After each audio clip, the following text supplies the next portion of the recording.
सुखामध्ये सुख हे स्वामी, कष्टामध्ये बळ हे स्वामी, वेदनेचा अंत स्वामी.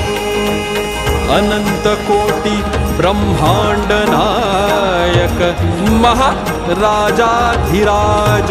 योगीराज परब्रह्म श्री सच्चिदानंद भक्त प्रतिपालक अक्कलकोट निवासी श्री स्वामी समर्थ महाराज.